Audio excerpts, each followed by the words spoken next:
All right, y'all. Welcome, welcome time with Carmen Mohammed, yo. I'm gonna be doing a react video actually. With this video, let me show y'all real quick. Let me transition. Bada bing, bada boom. About this guy named Robinson Pot Clips. He's interviewing Richard Wolff, and he asked him question: What makes Mao such an important Marxist? So it's my reaction to it. I haven't seen it, so I'm interested. Let's check it out. Come on, let's do it. Don't How you forget to stay see Mao hydrated too, y'all. ranking among the Marxists and what his contributions were and legacy is. Oh, that's a hard one. Well, he's certainly among the important people.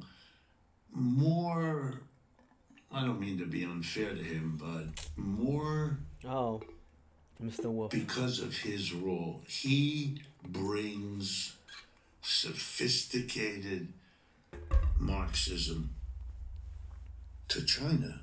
Okay. I mean, you don't have to say anything else. That makes you a world historical figure of the greatest. I mean, A philosopher. it's stupefyingly important what he did.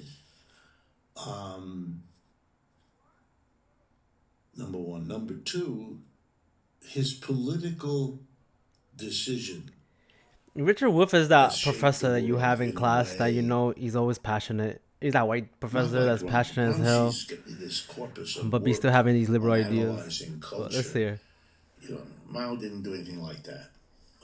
Not that I'm aware Sharp, of. sharp still person though. Don't get But me wrong. Mao said to the Marxian tradition, of which he had become a part, that your focus on the factory, on industry, as the crucial place to organize is a mistake. It took unbelievable courage. Oh, the question of new I democracy. said, Country peasants and first. now, Well, as if I peasants were Mao, and proletarians for sure, but emphasize it is a peasants too. mistake not to understand that the rural agricultural peasant of the world Mm-hmm. can be an equivalently revolutionary force. In Western Europe, where Marxism is born, the most reactionary part of the society were the rural, uneducated, often illiterate, religiously dragged down. And so the chances to organize revolution there were hopeless.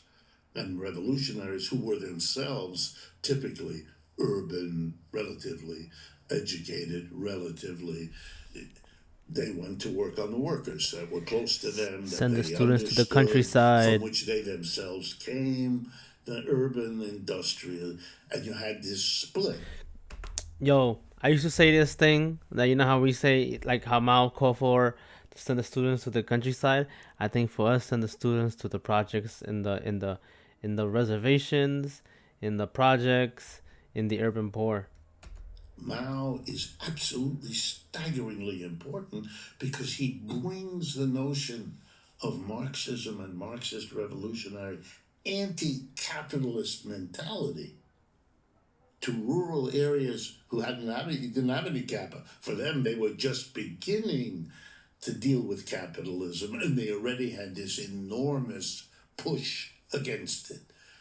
Which makes the evolution of places like India and China radically different from the West, where the split of agriculture and industry. I mean, Mr. Trump's base is rural, is suburban, is not. The big cities of this country are where Mr. Trump has got a lot of problems, right? That's our culture. That's not the way it is in the East. And Mao is as much responsible for that as anybody, probably more so. So that innovation opened up Marxism to become revolutionary for what is the majority of the working class of this world, which is rural, was rural, still is rural and agricultural. And so now, India has 4 communist parties. China is ruled by a communist. Vietnam is ruled. That Mao breaks all that open and makes that a force in the world. And if I had time, I would make you the argument that what that achieved is the foundation for the Chinese economic development post World War II. And that means that Mao I agree. is In responsible some in a aspects, major way especially his for the foundational ability of organizational China to structures. be a superpower challenging the United States right now. If you deal with Mao in this country, they have no idea who you're talking. I mean, the lack of an understanding of just a simple story I just told you in this country is stupefying. It's like, I don't know how to make an equivalent. It's like if that fellow over there who's working with us wanted to light a cigarette but didn't know how to do it, and I said, here's a lighter, he would be stunned. Look at that, a thing with the fire. Whoa. And you feel for him. Well, oh my God, you're out of touch. We've had these lighters over 50 years. No, Mao is a bad person in China. End of conversation. And I'm talking about educated people like those at Harvard and Yale. My Chinese teacher who's in China told me that they all really look up to him. Yeah, for God's sake, yes. Doesn't mean you can't disagree with this or that, or this policy, or his capacity of swimming up the Yangtze River, and all the other funny stuff about him. He had that. They all do. But if the man is to Jesus Christ, what he accomplished. I would say this to you, that the pamphlets he wrote, the history, the Long March, when they're driven out of the South, driven out of Shanghai. The early days of the Chinese Communist Party were in the cities, as was Marxism focused. And Mao was a young, middle-level income family kid. And he's organizing in Shanghai, in the south of China, in the urban, with a focus on the industrial. And the government of China at the time, a nationalist government, under the heading of a man who became famous later, Chiang Kai-shek, the leader, hates the communists.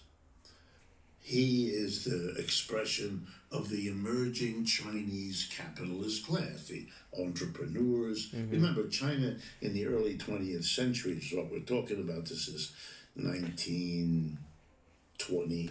Just a heads up, the Chinese Communist Party today is actually a lot more friendlier with the KMT in Taiwan area these days.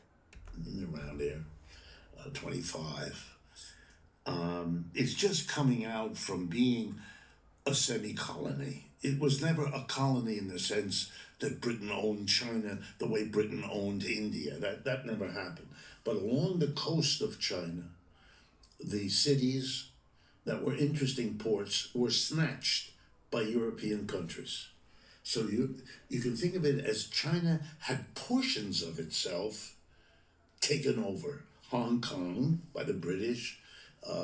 There were Portuguese, there were Spanish, there were French. It was horrible.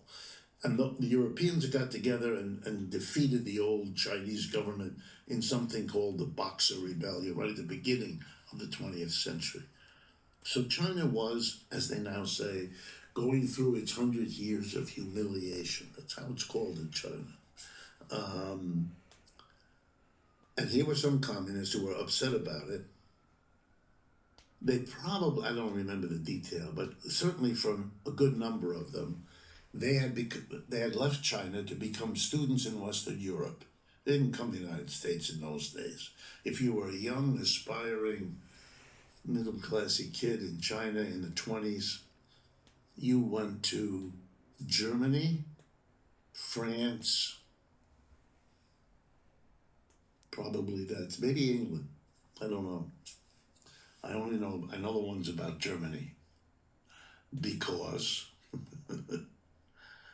one of them became a student in Berlin and took my mother out on dates.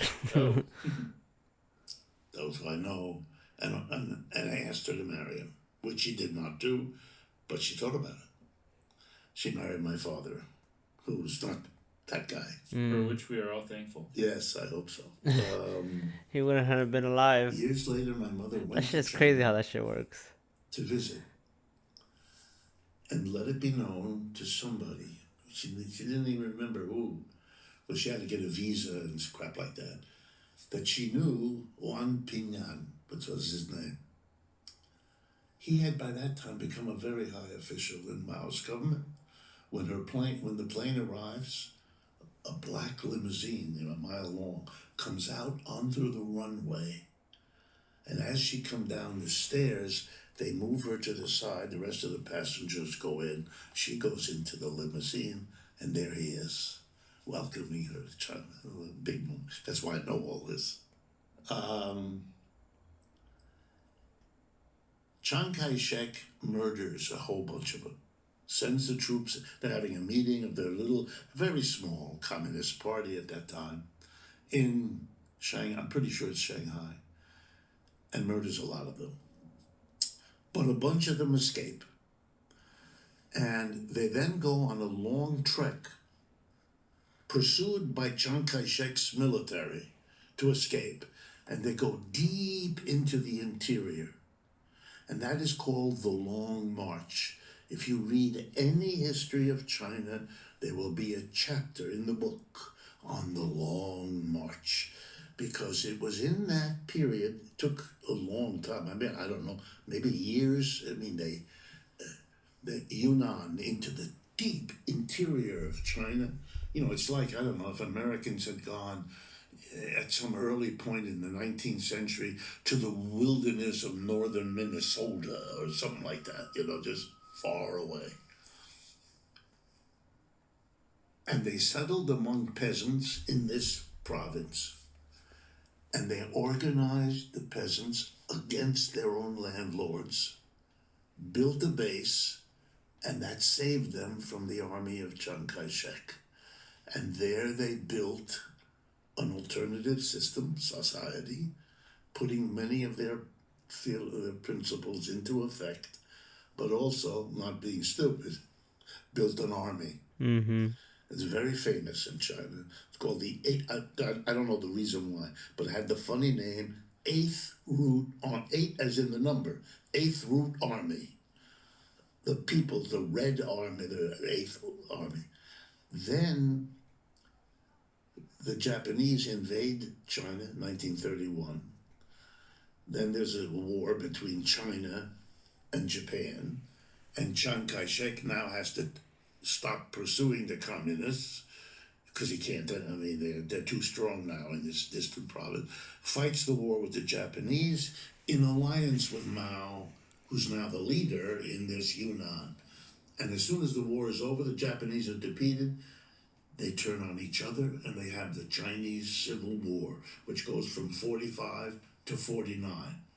Mao wins, Chiang Kai-shek loses, leaves China for the island of Taiwan with his people, which is why Taiwan is...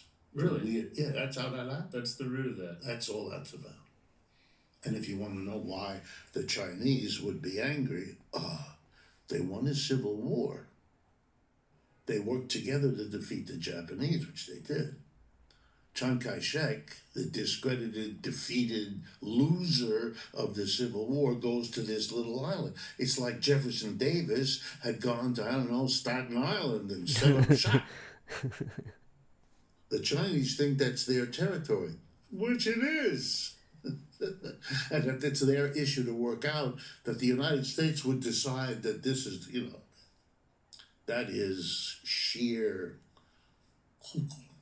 And you couldn't possibly tell that story to the American people because it would have the effect it's having on you, which is, I didn't realize this. Alright, y'all. That was it. W video. I'm gonna see y'all later. Alligator.